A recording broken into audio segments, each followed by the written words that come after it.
Hi everyone. അങ്ങനെ നമ്മൾ മലയാളികൾക്ക് 3 മാസം എന്ന് പറയുന്നത് വലിയൊരു ഉത്സവമാണ് മക്കളെ. ആരാണ് വിജയിക്കുക?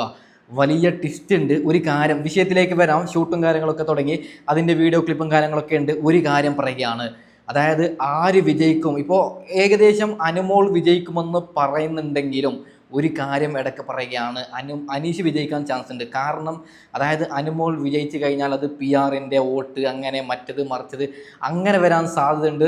അതായത് വോട്ടിൻ്റെ അടിസ്ഥാനത്തിലാണെങ്കിൽ അനുമോളാണ്. അതിപ്പോൾ PR വോട്ടാട്ടെ, എന്ത് മണ്ണാങ്കട്ട വോട്ടാട്ടെ, എനിക്ക് കിട്ടുന്ന ഇൻഫർമേഷനിൽ വോട്ടിൽ മുന്നിലുള്ളത് അനുമോളാണ്. ഓക്കെ, പക്ഷേ അനുമോളെ വിജയിപ്പിക്കുമോ എന്ന് സംശയമുണ്ട്. കാരണം സോഷ്യൽ മീഡിയയിൽ ഏറ്റവും കൂടുതൽ ചർച്ചയാവുന്നത് അനുമോളുടെ PR ആണ്.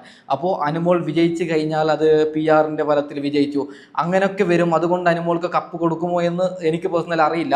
ഞാൻ ഉറച്ചു നിൽക്കുന്നു എൻ്റെ തീരുമാനത്തിൽ, അനുമോളാണ് വിജയിക്കുന്നത്. കാരണം വോട്ടുണ്ട്, നല്ലോണം വോട്ടുണ്ട് അനുമോൾക്ക്. ഓക്കെ, അപ്പോൾ നമുക്ക് വിഷയത്തിലേക്ക് വരാം. ലാലേട്ടൻ്റെ ഷൂട്ട് തുടങ്ങിയ മക്കളെ, ആദ്യം നിങ്ങൾ ഈ ഒരു വീഡിയോ ക്ലിപ്പ് കാണണം. അതിനുശേഷം ആരാണ് പുറത്തായത്, എന്താണ് ആദ്യഘട്ട നമുക്ക് കിട്ടുന്ന വിവരം, അത് ഞാൻ പറയാം. ഓക്കെ, ഏതൊക്കെ ഭാവമാറ്റങ്ങളിലൂടെയായിരുന്നു ബിഗ് ബോസ് മത്സരാർത്ഥികളുടെ 100 ദിന യാത്ര. സൗമ്യമുഖമായിരുന്നു ആദ്യം പലർക്കും. പോകെ പോകെ പലതിനും രൗദ്രഭാവം കൈവന്നു. ആദ്യമേ തന്നെ ആക്രമിച്ചു കളിച്ച് കളി കൈപ്പിടിയിൽ ഒതുക്കുവാൻ ശ്രമിച്ചവർ. ബിഗ് ബോസ് വീടിൻ്റെ സർവാധികാരം സ്വയം കൽപ്പിച്ച് വാണവർ. പിരിയില്ല തങ്ങളെന്ന തോന്നലുണ്ടാക്കി കളി മറന്ന് കളമൊഴിയേണ്ടി വന്നവർ. ഗ്രൂപ്പ് കളിയുടെ അയ്യാക്കുരുക്കുകളിൽ കളി കൈവിട്ടു പോയവർ. കഥാന്ത്യത്തോടടുത്തിട്ടും കളി ഇനിയും മനസ്സിലാകാത്തവർ. ഒടുവിൽ പോരാട്ടതന്ത്രങ്ങൾ പലതും തകർന്ന് വീണപ്പോഴും നിലപാടുകളെ, സ്വന്തം സ്വത്വത്തെ മുറുകെ പിടിച്ച് പതറാതെ നിലയുറപ്പിച്ചവർ. അങ്ങനെ അങ്ങനെ ഇനി 100 ദിനങ്ങൾക്കിപ്പുറം പ്രതിസന്ധികളെ പ്രതിരോധിച്ച് ആരും കൊതിക്കുന്ന ഈ അസുലഭ വിജയസിംഹാസനത്തിൽ വിരാജിക്കും. ആരായിരിക്കും ബിഗ് ബോസിൻ്റെ കപ്പ് ഉയർത്തുക? നിങ്ങൾ കമൻറ്റ് ചെയ്യണം. നമ്മളെല്ലാം നിർത്തി, അതായത് ഞാനിപ്പോൾ അനുമോളെ വിമർശിക്കുന്നതോ അനീഷിനെ വിമർശിക്കുന്നതോ എല്ലാം നിർത്തി.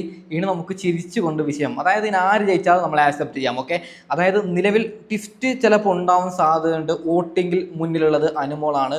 കുറേ പേര് പറയുന്നത് ജയ്പൂരിൽ നിന്നും ഇങ്ങനെയൊക്കെ അനുമോൾക്ക് വോട്ട് കിട്ടിയെന്നാണ്. എന്ത് മണ്ണാങ്കട്ട ആട്ടെ, ഞാൻ ആ വിഷയം ഇനി ചർച്ച ചെയ്യുന്നില്ല. അപ്പോൾ ഒരു പക്ഷേ അനുമോൾക്ക് കപ്പ് കൊടുക്കില്ല എന്ന് തോന്നുന്നുണ്ട്. അതായത് അനുമോൾക്ക് ഈ കപ്പ് നേടിയിട്ട് ഒരു ഗുണവുമില്ല. കാരണം PR-ൻ്റെ ബലത്തിൽ വിജയിച്ചു എന്ന് വരും. അതുകൊണ്ട് അനീഷിനെ വിജയിപ്പിക്കാൻ സാധ്യതയുണ്ട്. അതുകൊണ്ട് ട്വിസ്റ്റ് ഉണ്ടാവും, അത് ഉറപ്പാണ്. ഓക്കെ, അപ്പോൾ ആരാണ് പുറത്തായത് മക്കളെ? അക്ബറാണ് പുറത്തു പോയതെന്നാണ് വാർത്ത കേൾക്കുന്നത്. നെവിൻ ടോപ്പ് 5-ൽ ഉണ്ട് എന്നാണ് വിഷയം വരുന്നത്.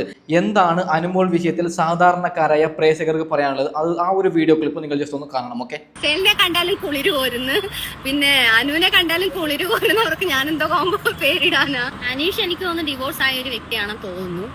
പിന്നെ എനിക്കറിയില്ല അനുമോക്ക് വേറെ റിലേഷൻ ഉണ്ടോ എന്നൊന്നും എനിക്കറിയത്തില്ല. ഉണ്ടായിരുന്നെന്ന് തോന്നുന്നു. ഡിവോഴ്സ് ആയ ഒരാളോട് അനുമോൾക്ക് ഇഷ്ടം തോന്നാൻ പാടില്ലെന്നില്ലല്ലോ. തോന്നാൻ പാടില്ലെന്ന് ഒരിക്കലില്ല. ആർക്കും ആരോട് എപ്പോ വേണേലും ഇഷ്ടം തോന്നാം. ഇനി അനുമോക്ക് ഇഷ്ടം തോന്നുമെന്നൊന്നും എനിക്കറിയില്ല. അവിടുത്തെ കാട്ടിക്കൂട്ടലും ഇതൊക്കെ കാണുമ്പോൾ നമ്മൾ വിചാരിക്കും അവര് ഭയങ്കര പ്രണയത്തിലാണ്. ഇതുപോലെ കുറെ കാട്ടിക്കൂട്ടലുകൾ നമ്മൾ കണ്ടേയല്ലേ. ഓരോരുത്തരും ഭയങ്കര പ്രണയത്തിലാന്ന്. ആകെ അവിടെ പ്രണയിച്ച് കല്യാണം കഴിച്ച വേളിമണിയേ ഉള്ളൂ. എനിക്ക് അവരെ കോമ്പോ ഭയങ്കര ഇഷ്ടമാണ്. ഇന്നല്ലാതെ ബാക്കി വന്നതൊക്കെ ഫേക്കാണ്. പൊന്നാര പ്രേക്ഷകരെ, സാധാരണക്കാരായ പ്രേക്ഷകർക്ക് ഇങ്ങനെയാണ് പറയാനുള്ളത്. നമ്മുടെ സായി കൃഷ്ണ കുറച്ച് കാര്യങ്ങൾ പറയുന്നുണ്ട്. അതിനുശേഷം ഈ പറയുന്ന നമ്മുടെ സിയാസ് കരീം വലിയൊരു പച്ചക്കളവ് പറഞ്ഞിട്ടുണ്ട്. അതിനെ സോഷ്യൽ മീഡിയ 2 കൈ നീട്ടി ആ കളവ് പൊട്ടിച്ചിട്ടുണ്ട്. എന്താണ് സിയാസ് കരീം പറഞ്ഞ ആ ഒരു കളവ്, നമുക്കത് ചർച്ച ചെയ്യാം. അതിനു മുമ്പ് സായി കൃഷ്ണ കുറച്ച് കാര്യങ്ങൾ പറയുന്നുണ്ട്. നമുക്കത് ജസ്റ്റ് ഒന്ന് കേട്ട് നോക്കാം. ഓക്കെ, അനുമോൾ കളിച്ചതല്ല, ജീവിച്ചതാ.